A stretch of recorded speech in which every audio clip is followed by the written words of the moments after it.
아모스 9장 15절 말씀을 봉독하겠습니다. 내가 저희를 그 본토에 심으리니 저희가 나의 준 땅에서 다시 뽑히지 아니하리라. 이는 내 하나님 여호와의 말씀이니라.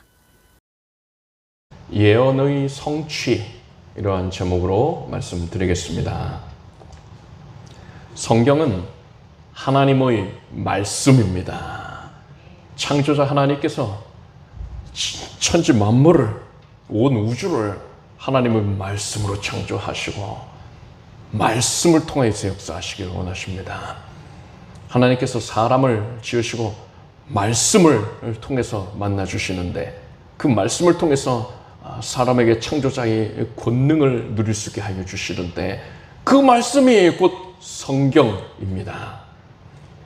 그래서 성경 말씀은 절대로 변하지 아니하는 진리인 것이고 성경에 기록된 예언은 반드시 성취되고야 마는 것입니다.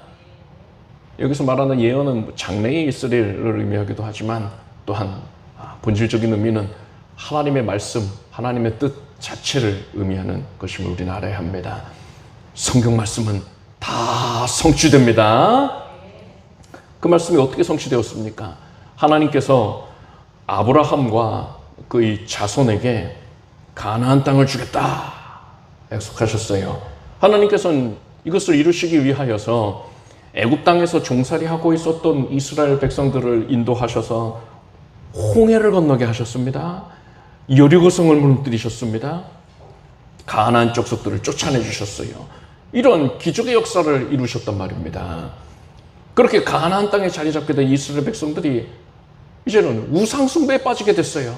가나안 족속들과 연합함으로써 우상 숭배에 빠집니다. 하나님께서 그 모습을 보시고 진노하셔서 그들이 장차 바벨론에게 망해서 바벨론의 포로로 끌려가서 거기서 고통을 당하게 될 것이고 70년 만에 고향으로 이 가나안 땅으로 돌아오게 된다. 이렇게 말씀하셨습니다. 그리고 이 예언은 바벨론의 느부갓네살 왕에 의해서 예루살렘이 함락되고 성전이 무너지고 백성들이 포로로 끌려감으로써 이루어집니다. 포로로 끌려간 지 정확히 70년 만에 가나안 땅에 다시 유대인들이 돌아오게 됨으로써 완벽하게 문자적으로 성취가 됐습니다. 그리고 예수께서는 예루살렘 성이 무너질 것이다. 성전이 회파가 될 것인데 돌 하나도 돌 위에 남지 아니하고 철저히 무너질 것이다. 이렇게 또 예언을 하셨거든요. 이 예언이 어떻게 이루어졌습니까? 주후 70년에 로마의 디도 장군, 티투스 그 장군이 쳐들어와서 유대인들이 로마에 반기를 드는 것에 분내어서 예루살렘을 촉독화시켜 버립니다. 성벽을 완전히 허물어 버리고 성전도 무너졌는데 이때에 성전이 금박이 입혀져 있었단 말입니다. 그런데 성전이 무너지니까 로마 병사들이 금을 찾겠다고 성전이 허물어진 그것을 다 뒤집어 엎어냅니다. 그래서 돌 하나도 돌 위에 남지 아니하고 성전이 완전히 철저하게 무너져 버렸어요. 이스라엘이 완전히 멸망당한 겁니다. 주후 70년에 있었던 일이에요. 이렇게 예수님이 말씀하신 것, 예루살렘 성이 무너진다. 성전이 회파된다. 이 말씀이 그대로 성취가 됐습니다. 하나님의 말씀이 반드시 성취가 된다라는 증거로서 제가 이렇듯 수천 년 전에 있었던 일들만을 언급을 하니까 피부에 잘 와닿지 않습니까? 그렇다면 지금으로부터 수십 년 전에 있었던 일, 전격적으로 하나님께서 이루어내신 그 기적의 역사, 성취된 예언에 대해서 말씀을 드리고자 합니다. 오늘날에는 이스라엘이라는 나라가 중동의 팔레스타인 지역에 위치해 있다는 것을 어린아이들까지도 잘 알고 있지요. 그리고 이스라엘이라는 나라 있잖아요 하고서 그걸 당연하게 여깁니다. 이스라엘이라는 나라가 존재하는 것 자체를 당연하게 여기고 있는데 여러분, 이건 절대 당연한 게 아니었어요. 앞에서 주후 70년에 이스라엘이 로마에 의해서 멸망당했다고 하지 않았습니까? 로마는 이스라엘을 멸망시키고서는 유대인들은 도저히 답이 없다. 유대인들은 살려두면 또 한 대 모아두면 또다시 반란을 일으킬 거야 하고서는 수많은 유대인들을 학살한 다음에 예루살렘을 무너뜨린 다음에 유대인들을 더 이상 예루살렘에 거주하지 못하게 만듭니다. 로마 제국 각 지역으로 다 뿔뿔이 흩어버린 것입니다. 그렇게 유대인들은 흩어졌어요. 그런데 오늘날에는 어떻게 유대인의 나라가 그 팔레스타인 땅에, 가나안 땅에 번듯하게 존재하고 있는 겁니까? 여러분, 그게 궁금하시지 않았습니까? 성경을 보면 마지막 때에 이스라엘이 국가의 형태로 존재하게 될 것을 암시하고 있는 예언들이 여럿 나옵니다. 아모스서를 보면 다윗의 무너진 천막을 일으키고 옛적과 같이 세우겠다라는 말씀이 나와요. 그리고 오늘 본문인 아모스 9장 15절을 보면 내가 저희를 그 본토에 심으리니 저희가 나의 준 땅에서 다시 뽑히지 아니하리라 이는 내 하나님 여호와의 말씀이니라 했습니다. 그리고 다니엘서를 보면 이스라엘 자손들이 적그리스도와 협정을 체결을 하는 장면이 나옵니다. 그리고 계시록에는 또 이스라엘 자손 가운데에서 14만 4천 명의 전도자가 선발되는 장면이 나온단 말이지요. 이것을 보면은 이스라엘이 국가 형태로 존재하지 아니하면 이런 일이 일어나기가 어렵겠다라는 생각을 가질 수가 있지 않습니까? 오늘날의 이스라엘 국가는 1948년도에 건국이 됐습니다. 그런데 이 시기 이전까지만 하더라도 이스라엘 나라가 존재하지 않는 거잖아요. 그 당시의 신학자들은 뭐라고 했느냐? 제가 앞서 언급한 대로 이스라엘이라는 나라가 이스라엘 민족의 나라가 번듯한 국가의 형태로 팔레스타인 그 가나안 땅에 존재하는 것을 암시하고 있는 이 말씀을 대할 때에 큰 어려움을 겪었습니다. 우선 이스라엘 나라가 지구상에 존재하지 않고 있잖아요. 그리고 유대인들은 세계 각 지역에서 흩어져 살면서 그곳에서 오랜 세월 동안 그곳에 뿌리를 내리고 기반을 닦고 잘 살고 있었단 말입니다. 그리고 유대인들이 쫓겨난 그 가나안 땅에는 이미 다른 민족이 들어와서 잘 살고 있어요. 2000년 가까이 살고 있단 말입니다. 이들이 바로 팔레스타인 원주민인 것이지요. 그런데 그곳에, 그 가나안 땅에, 그 팔레스타인 땅에 이스라엘 나라가 다시 세워질 수가 있겠습니까? 아무리 생각해봐도 불가능한 거예요. 그래서 학자들은 이스라엘 나라가 실제로 건국이 되는 것처럼 묘사하고 있는 이런 성경 구절들은 이거는 상징적으로만 해석해야 된다. 실제로 이스라엘 나라가 건국되는 건 불가능한 일이니까 그저 하나님의 나라가 장차 이 땅에 도래하게 될 것을 의미하는 그런 상징으로만 이해하자. 이렇게들 말을 해왔습니다. 그렇지만 여러분, 우리 하나님은 한 번도 언약하신 바를 어기시지 아니하는 분 아닙니까? 약속하신 바를 반드시 지키시는 신실한 하나님이십니다. 그리고 대저 하나님의 모든 말씀을 능치 못하심이 없느니라. 이 말씀처럼 사람에게는 아무리 불가능해 보이는 일을 할지라도 천지를 만물을 말씀으로 지으신 하나님께는 불가능한 일이 없는 거예요. 어려운 일이 없는 겁니다. 오늘 여러분은 하나님께서 지구상에 사라졌던 이스라엘 나라를 어떻게 다시 세우셨는가를 확인하게 될 거예요. 여러분은 하나님의 놀라운 섭리를 확인하고 전율을 느끼게 되기를 바랍니다. 이스라엘이 로마에 의해서 멸망당한 후에 유대인들은 유럽 각 지역으로 뿔뿔이 흩어져서 살게 됐습니다. 그리고 중세시대가 되었어요. 유럽 각 지역에서 흑사병이 창궐합니다. 3천만 명이 넘는 사람들이 죽었습니다. 여러분, 이 3천만 명은요, 보통 숫자가 아니에요. 이건 당시 유럽 인구의 3분의 1에서 4분의 1에 해당하는 어마어마한 숫자입니다. 3명 중에 1명, 내가 알고 지내는 3명 중에 1명이 죽은 거예요. 그러니까 이 유럽 사람들의 충격이 대단한 겁니다.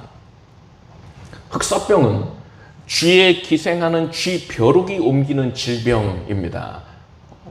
이거는 뭐 오늘날에는 당연하게 받아들여지는 내용인데 당시의 유럽인들은 이걸 알지 못했어요. 그저 이 흑사병은 신의 노여움이다 라고만 생각했습니다. 그래서 유럽인들은 우리가 어찌하다가 신의 노여움을 사게 되었는 것이냐 하고서는 고민을 하다가 보니 예수를 십자가에 못 박은 유대인들 때문이 아니냐, 그들이 하나님의 대적이 아니냐, 저 유대인들이 지금 우리 가운데 섞여 살고 있기 때문에 우리가 하나님께 심판을 받고 있는 것이다 생각이 여기까지 미친 거예요. 그래서 유럽 각 지역에서 유대인들을 집단 구타하고 살해하는 일이 비일비재하게 일어났습니다. 이때부터 유대인들은 공공연하게 미움을 받게 됐어요. 사회에서 온갖 차별을 겪게 됩니다. 그래서 유대인들은 양지에서는 제대로 활동을 하지 못하게 되고 음지에서만 활동을 하게 됩니다. 음지에서 이 유대인들이 잘 할 수 있는 대표적인 사업이 뭐가 있겠습니까? 사채업, 그리고 전당포예요. 이 셰익스피어의 소설 베니스의 상인을 보면은요, 저는 예전에 초등학교였나? 그때 교과서에 아마 그 내용이 발췌가 돼서 나온 걸 읽은 것 같은데, 거기에 이 주인공을 괴롭게 하는 악덕 사채업자가 나옵니다. 샤일록인데 이 사람이 바로 유대인이에요. 그러니까 당시에 유럽 사람들이 유대인을 그렇게 생각하고 있었다는 겁니다. 굉장히 인정 없고 돈에만 매몰되어 있는 사람으로 생각을 하고 그 사람을 향해서 손가락질하는 걸 당연시 여기고 있었다는 겁니다. 그런 사회 분위기가 이 소설에도 반영이 되어 있는 거예요. 유대인들은 사람들의 미움을 받아서 사채업을 하게 됐는데 사채업을 하기 때문에 더 미움을 받게 되는 겁니다. 이런 악순환이 생기게 된 거예요. 그러다가 1881년에 러시아에서 러시아의 황제인 짜르가 살해당하는 사건이 발생합니다. 그런데 용의자를 잡고 보니까 불황자였어요. 이 불황자에 의하여서 황제가 살해당한 겁니다. 러시아 당국에서는요, 이 불황자의 단순 범행으로 결론을 내리기에는 나라의 위신이 서질 않는다 하고서 고민을 하고 있었습니다. 그렇게 발표하기는 체면이 서질 않아요. 못마땅해 하고 있었습니다. 그런데 조사 결과 눈에 띄는 점이 하나 있었으니 이 범인이 할례를 했다는 거예요. 그러자 러시아 당국이 옳았구나 하고서 뭐라고 발표를 했느냐, 이번 범행은 유대인들의 조직적인 음모다 이렇게 결론 내리고 발표를 해버렸습니다. 이것으로 인해서 러시아 내에서 반유대인법이 통과가 되었고 러시아에 살고 있었던 유대인들은 동유럽으로 추방되어서 강제 이주되는 그런 서름을 겪게 됩니다. 그게 당연시 여겨졌어요. 유대인들이 핍박당하는 게 당연하게 여겨졌어요. 그리고 1894년에 프랑스에서는 무슨 일이 있었느냐, 이때만 아직 1차 세계대전이 일어나기 전입니다. 그래서 전 세계 유럽의 열강들이 서로를 견제하면서 첩보 활동을 활발하게 할 그런 당시였어요. 그런데 이 당시에 프랑스군의 기밀 자료를 담고 있는 문서가 독일 대사관에 전달이 되기 전에 발각되는 그런 일이 있었습니다. 그런데 그 기밀 문서의 발신인이 뭐라고 되어 있냐면 D라고 써 있었어요. 그러니까 뭐 007처럼 그렇게 스파이의 그 고유한 이름을 암호화시켜가지고 말을 하고 있는 것이지요. 프랑스 당국에서는 이 D가 누구냐 하고 찾는데 아무리 축사를 해봐도 뭐 찾을 수가 없는 거예요. 그래서 어떻게 했느냐, 관료들 중에, 장교들 중에 이름을 보니까 드레피스가 있거든요. 근데 이 사람이 마침 유대인인 거예요. 그래서 드레피스가 범인이다 하고서는 그를 고발을 해서 종신형을 선고를 해버립니다. 아니 여러분 생각해 보십시오. 자기 이름의 약자를 거기다가 그 기밀문서에다 쓰는 사람이 어디 있겠어요? 암호를 쓰지요. 말도 안 되는 상황인데 드레피스가 그렇게 평생 감옥에서 썩게 된 겁니다. 이렇듯 유대인이라는 이유만으로 차별을 당하고 핍박받는 일들이 계속 발생하니까 유대인들 사이에서는 우리가 이런 핍박을 당하는 것은 우리에게 나라가 없기 때문이 아니냐, 우리를 지켜줄 나라가 없으니까 우리를 만만하게 핍박하는 것 아니냐, 우리가 하나님의 도성인 시온으로 돌아가자, 예루살렘으로 돌아가자, 가나안 땅으로 돌아가서 우리가 유대인의 국가를 세우자, 이렇게 주장을 하는데 이 주장이 이제 점차 힘을 얻기 시작하는 겁니다. 이것을 시오니즘 운동이라고 부릅니다. 그러다가 1914년에 제1차 세계대전이 발발합니다. 당시에 이 포탄을 날리는데 포탄의 추진체가 있어야 하지 않겠습니까? 포탄이 날아가려면 추진체, 불을 붙여가지고서는 앞으로 밀어주는 그런 힘을 발휘하는 추진체가 있어야 되는데 이 추진체 연료로서 아세톤을 주로 사용을 했습니다. 여성분들이 매니큐어를 지울 때 사용하는 바로 그 아세톤이에요. 당시에 이 아세톤을 어떻게 얻었느냐? 나무를 증기로 쪄내어서 얻어냈습니다. 그런데 이런 방식으로 얻어낸 아세톤은 그 순도가 매우 떨어졌어요. 그래서 포탄의 정확도도 떨어지는 겁니다. 사거리도 떨어지고 내가 원했던 곳 바깥에 또 떨어지는 포탄이 떨어지는 그런 정확도가 크게 떨어지는 상황이었단 말입니다. 게다가 당시의 영국은 그 영국 섬나라 아닙니까? 그 본토 내에서 수급한 나무가 아니라 해외에서 들여온 나무를 쪄내어서 아세톤을 만들고 있었습니다. 그런데 독일이 이제 영국과 싸우고 있는 상황인데 독일이 영국 섬나라를 고립시켜버리기 위하여서 유보트 잠수함으로 영국을 에워쌌어요. 영국이 해군이 강한데 이때까지 잠수함은 독일에게 못 미쳤던 것으로 보입니다. 그래서 영국 배들의 활동이 올스톱이 되는 겁니다. 영국의 수출입이 완전히 막히게 되는 거예요. 나무도 수입을 못하게 되는 겁니다. 나무 뭐 비행기로 수입하면 되지 않냐 하는데 나무가 무겁잖아요. 부피도 크잖아요. 그래서 비행기로는 못 들여와요. 그래서 영국 내에서 기존에는 이 품질이 떨어지는, 순도가 떨어지는 아세톤이라도 생산을 할 수 있었는데 이제는 그것조차도 생산을 못하게 된 겁니다. 그래서 포탄을 못 만들게 되니까 이제 영국은 전쟁에서 패배하는 게 불보듯 뻔한 상황이 된 거예요.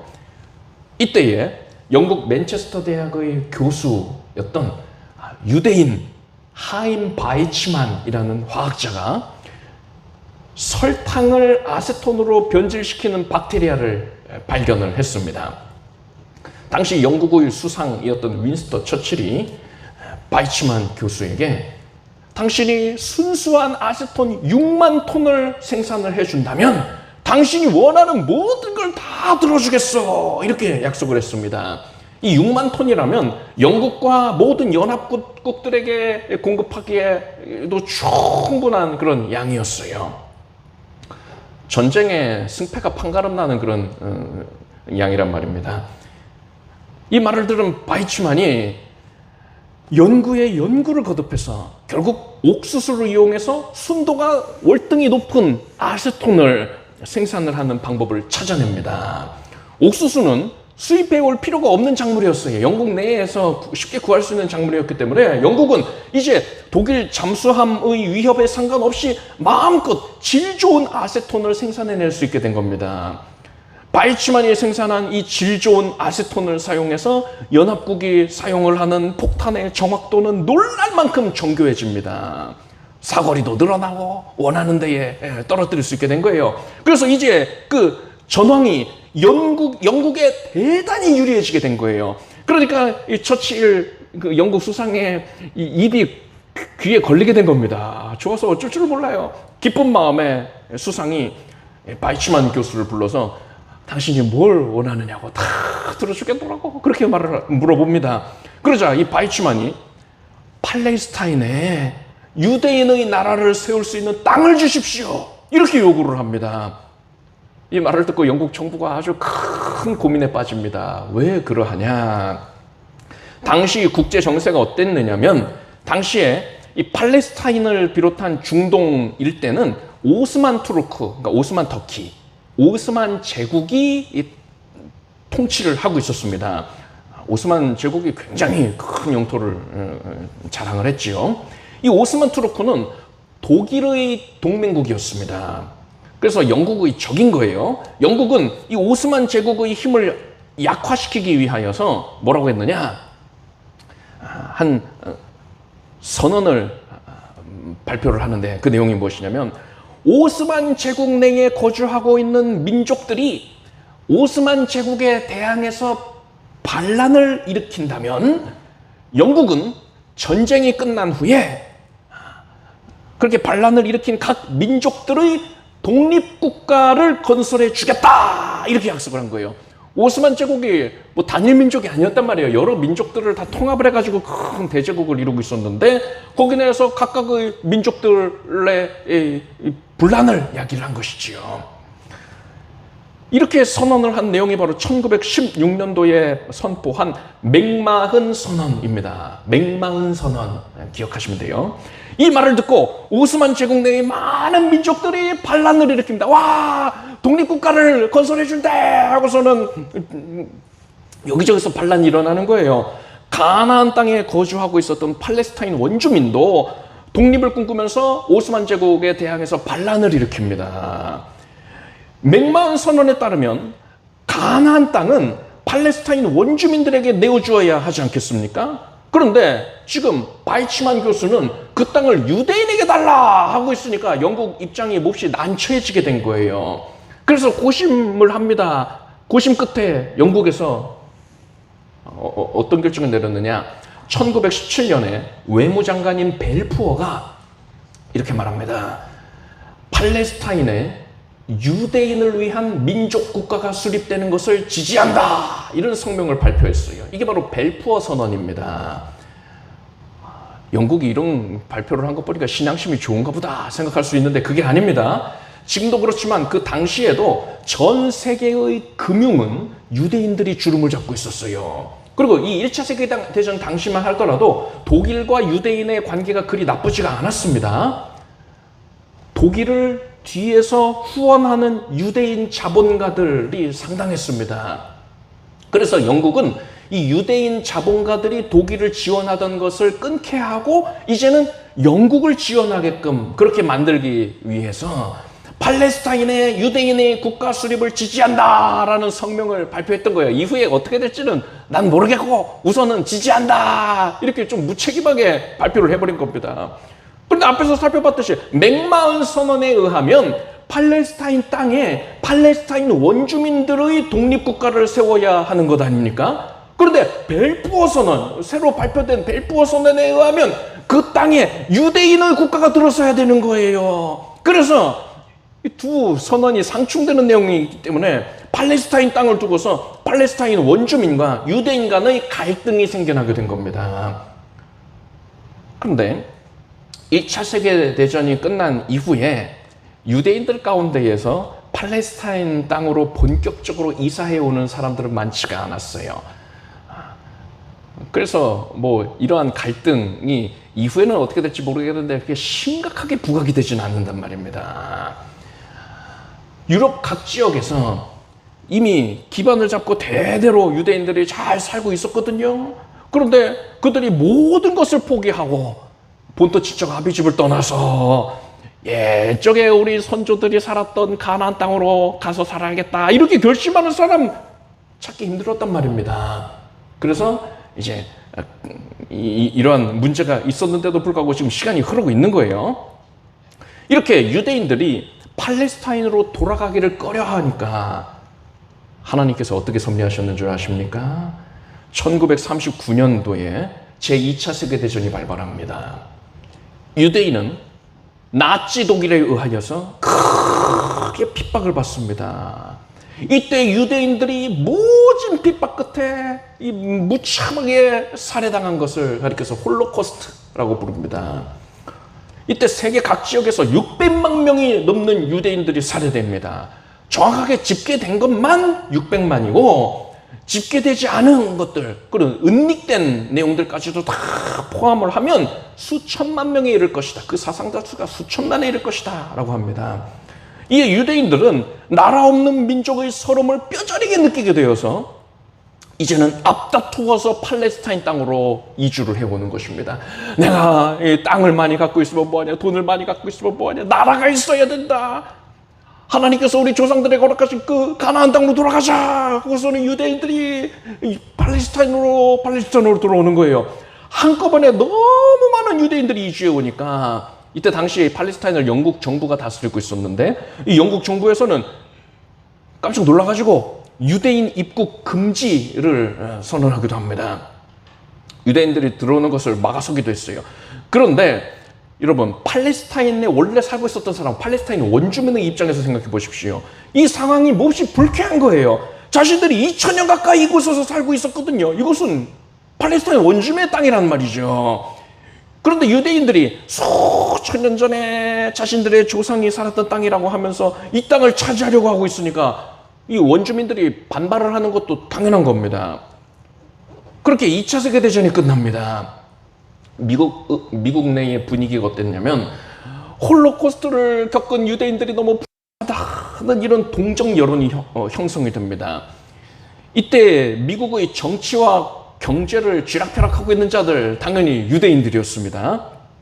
그래서 이 유대인들이 힘을 발휘해서 미국의 루즈벨트 대통령과 미 의회가 나서서 유대인의 국가 건설을 지지한다라는 입장을 표명하게 합니다. 그리고 1946년도에 트루먼 대통령이 이렇게 말합니다. 미국 정부는 팔레스타인의 분할과 유대인의 국가를 건설, 유대인의 이민을 지원한다라는 내용의 성명을 발표합니다. 미국의 이런 반응으로 인하여서 이제 유엔도 적극적으로 나설 수밖에 없게 됐어요. 유엔 조사단이 팔레스타인을 방문합니다. 먼저 조사를 해야지 뭔가 결정을 내릴 거 아니겠습니까? 그래서 팔레스타인을 방문해서 조사를 하는데 팔레스타인 원주민들이 무슨 반응을 보이느냐? 아니, 우리 땅인데 무슨 조사를 하고 말고 해. 그런 짓을 왜 해? 우리는 조사 안 받아 하고서는 조사 자체를 거부하고 부정적인 태도를 일관을 하는 거예요. 아주 큰 실수를 한 거죠. 반면에 유대인들은 자신들이 홀로코스트를 겪은 것은 나라가 없기 때문이라고 하면서 전 세계인을 상대로 동정심에 호소를 합니다. 그리고 미국이 유엔 회원국들을 적극적으로 설득을 했어요. 그래서 어떻게 됐느냐? 결국 1947년도에 팔레스타인 분할안이 통과가 됩니다. 유엔에서 이 팔레스타인 땅에 팔레스타인 원주민의 나라와 유대인의 나라가 각각 존재하는 것을 공식적으로 허용을 해준 겁니다. 그리고 이듬해인 1948년 5월 14일에 팔레스타인에 유대인의 나라가 건국이 되는 거예요. 이스라엘이 이렇게 건국되기까지 팔레스타인을 찾아온 유대인들의 직업의 면면을 살펴보면 하나님께서 얼마나 세심하게 역사하셨는가를 알 수 있습니다.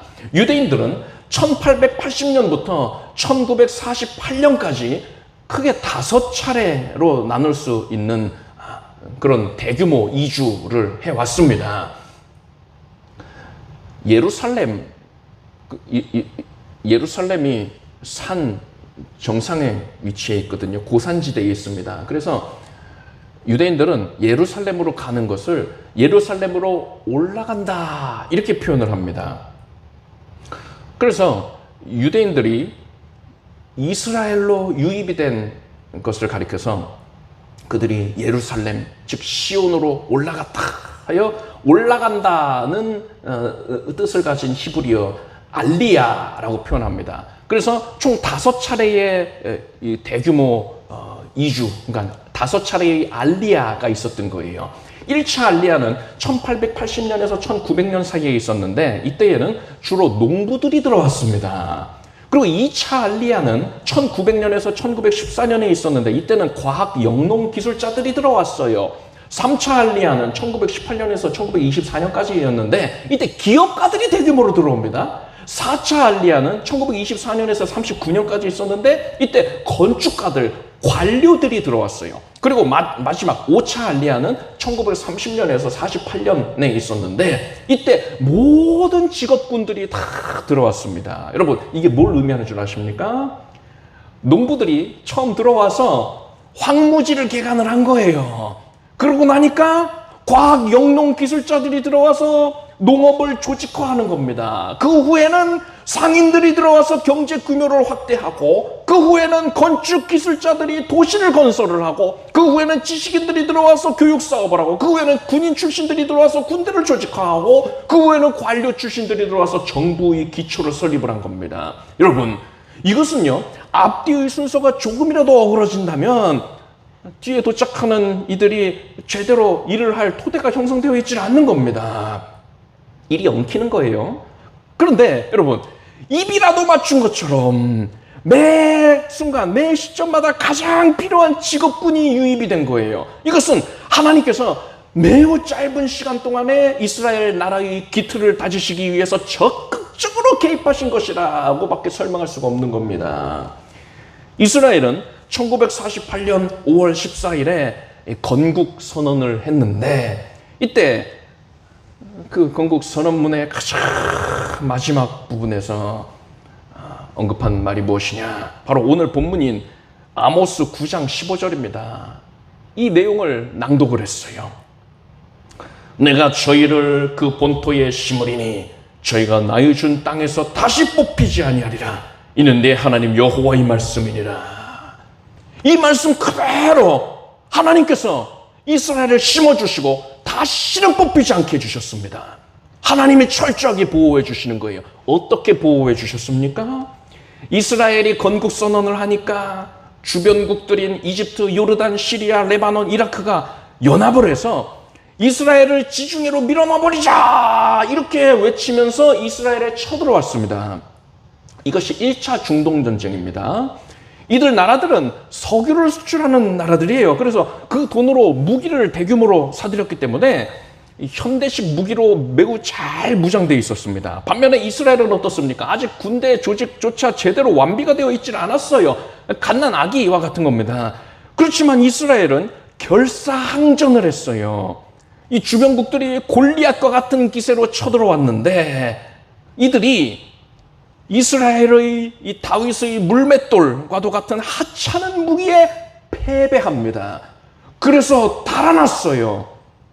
하나님의 역사지요. 달아나면서 이 팔레스타인 원주민들도 함께 피신을 합니다. 그래서 전쟁의 결과 이 팔레스타인 원주민들은 팔레스타인 땅의 대부분을 유대인들에게 헌납을 하게 돼요. 자신들은 좁은 지역에 갇혀서 살게 됩니다. 전쟁이 끝나고 이스라엘 의회가 결성되고 초대 대통령이 세워집니다. 그런데 이 사람이 누굴까요? 바로 앞에서 나왔던 하임 바인츠만이에요. 아세톤으로 나라를 세우고 대통령까지 된 자입니다. 주변국들은 이제 이 절치부심을 해서 이스라엘을 반드시 없애기 위해서 지속적으로 쳐들어옵니다. 그렇게 해서 2차, 3차, 4차 중동전쟁이 터진 거예요. 여러분, 그 결과가 어떻게 됐겠습니까? 그렇게 잘 무장된 주변국들이 매번 처참하게 패배합니다. 왜 그렇습니까? 하나님께서 이스라엘을 그 땅에서 다시는 뽑히지 않게 하겠다 약속하셨기 때문이에요. 신실하신 하나님께서 그 언약을 지키고 계신 것입니다. 여기까지 얘기를 듣고서 하나님께서 이스라엘의 역사 가운데에 그렇게 신실하게 언약을 성취해 주신 것은 이스라엘이 하나님께 선택받은 민족, 선민이기 때문이 아니냐. 우리랑은 상관없는 얘기 아닌가. 이렇게 생각하실 분이 계실지도 모르겠어요. 그런데 성경은 이렇게 말씀하고 있습니다. 저희의 넘어짐으로, 그러니까 이스라엘, 유대인의 넘어짐으로 인하여서 구원이 이방인에게 이르러 이스라엘로 시기나게 함이리라 했어요. 그리고 갈라디아서 말씀에 그런즉 믿음으로 말미암은 자들은 아브라함의 아들인 줄 알지어다 했습니다.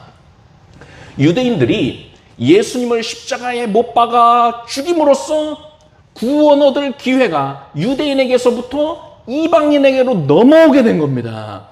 이방인 가운데에서 그러한 예수 그리스도의 죄 사해 주신 은혜를 믿는 자들, 바로 여러분들이 아브라함의 영적인 후손이 되어서 하나님께 선택받은 백성이 되었다는 거예요. 여러분, 현재의 유대인들은요, 대부분 예수 그리스도를 배척하는 자들입니다. 그렇기 때문에 이들은 아직까지 구원 못 받았어요. 그렇지만 계시록을 보면 하나님께서는 휴거 사건 직후에 유대인들을 복음 전도자로 사용하실 계획을 갖고 계시거든요. 하나님께서는 그때에 있을 그 일을 위하여서 지금 이스라엘 나라를 세우신 겁니다. 세상의 마지막에 있을 일들에 대해서는 우리가 조만간에 사경회 시간을 통해서 자세히 살펴볼 겁니다. 우리가 주목해야 할 부분은 이거예요. 많은 사람들이 1948년도 이전까지 많은 사람들이 이스라엘 나라가 재건국되는 건 불가능해, 이렇게 말을 해왔지만, 그걸 당연하게 여기고 있었지만, 누구나가 그 말에 동의해왔지만, 결국 하나님께서는 언약하신 말을 성실하게 성취하셨다는 겁니다. 이스라엘이 다시 가나안 땅에 심겨지게 하셨다는 거예요. 하나님께서는 아직 구원받지도 못한 유대인들에게까지도 이렇게 신실하게 약속을 지켜주셨습니다. 그런데 하나님께서 구원받은 하나님의 자녀들인 우리들에게, 영적 선민인 우리들에게 약속하신 말을 지키지 아니하실 리가 만무한 겁니다.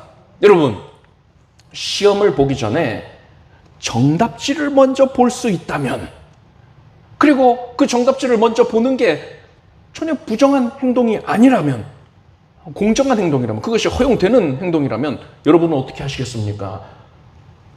정답지를 손에서 놓지를 않을 거예요. 정답지를 달달달달달 외울 겁니다. 누가 시키지 않아도 시험 보기 전까지 그저 정답지만 붙들고서 정답지에 전념을, 그것을 외우는데 전념할 겁니다. 성경에는 우리 인생의 정답이 기록이 되어 있습니다. 여러분은 성경에 기록된 모든 말씀들이 여러분 각자의 그 개인의 삶 가운데에 성취될 것이고, 인류의 역사 가운데에도 완벽하고 철저하게 반드시 성취될 것을 여러분 확실히 믿으시길 바랍니다. 우리가 이것을 진실로 믿는다면 우리는 어떤 모습을 보여야 됩니까? 우리는 성경 말씀을 읽는 것을 즐거워해야 할 것입니다. 그 말씀을 듣는 것을 간절히 사모해야 하고 기뻐해야 될 거예요. 말씀대로 살아가기를 힘써야 마땅한 것입니다. 여러분은 매주 제공해드리고 있는 이 성경 읽기표대로 이것을 따라서 날마다 성경 읽기를 힘쓰시기를 바랍니다. 그리고 매주 제시해드리고 있는 이 암송 구절을 열심히 묵상하고 암송하십시오.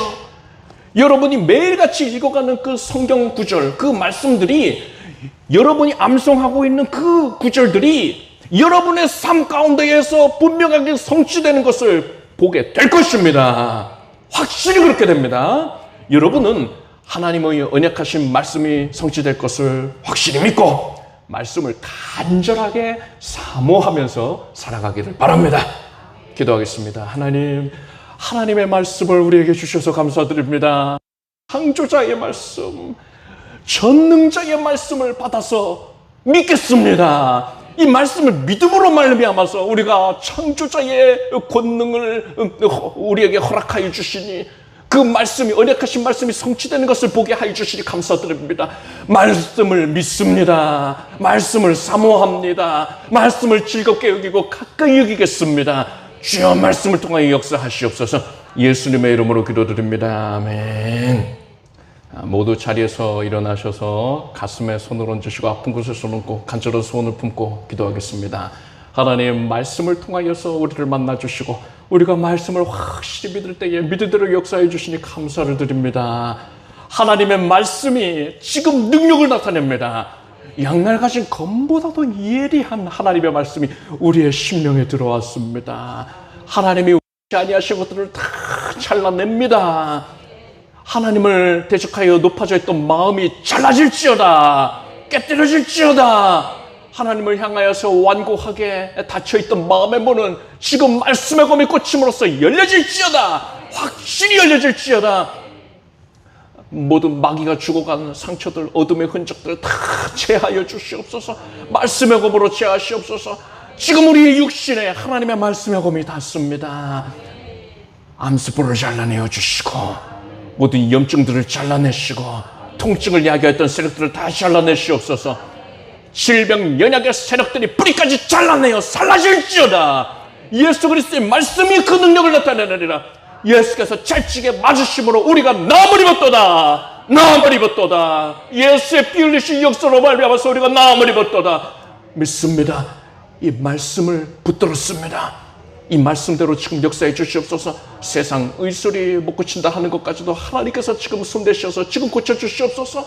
상한 심령을 고치시고 연약한 육신을 고치시고 이제는 급속한 회복 있게 해주시옵소서. 병상에서 치료를 호소하고 있는 모든 주의 자녀들을 하나님께서 특별한 은택을 내리셔서 급속도로 회복되게 해주시옵소서. 신속하게 자리를 털고 일어나서 주의 일에 헌신하게 될지어다. 주님의 은혜를 높이게 될지어다.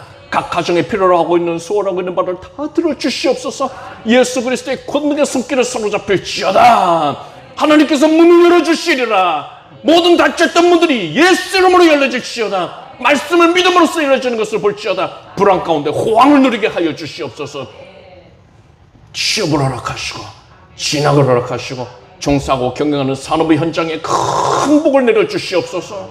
퇴의 문이 열려질 것이고 순상케 하여 주시옵소서. 믿음의 배필을 만나게 하여 주시옵고 믿음의 가증을 이루게 하시고 혼사를 위하여서 준비하는 모든 과정 가운데 성령께서 깊이 개입하여 주시옵소서. 하나님께서 복에 복을 더하여 주시리라. 복의 근원이 되게 하여 주시리라.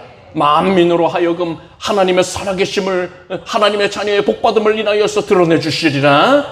하나님께 구한 제목 다 응답을 받을지어다. 예수님의 이름으로 간절히 축복하고 기도드립니다. 아멘. 믿은 대로 될지어다. 하나님께 박수 올리겠습니다. 자리에 앉으십시오. 준비하신 예물을 정성된 마음으로 드리겠습니다. 드리신 예물 위해 축복 기도하겠습니다. 하나님 진정 감사드립니다. 하나님의 말씀을 통하여서 늘 기적을 맛보게 해주시는 것을 감사합니다. 기뻐하는 마음으로 크게 기대하는 마음으로 하나님께 자원하여 작정하여 예물을 올렸습니다. 하나님께서 아름답게 여겨 주시옵소서. 하늘의 신령한 복과 땅에 기름진 것을 풍족히 베풀어 주시옵소서.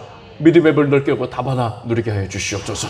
예수님의 이름으로 기도드립나이다. 아멘. 우리 주 예수 그리스도의 무한하신 은혜와 하나님 아버지의 사랑과 성령님의 교통하심이 하나님의 말씀이 진리임을 알고 큰 권능자의 능력의 역사로 수단임을 알고 그 말씀을 간절히 사모하며 살아가는 주의 자녀들 위해 영원히 함께 없시기를 축원합니다.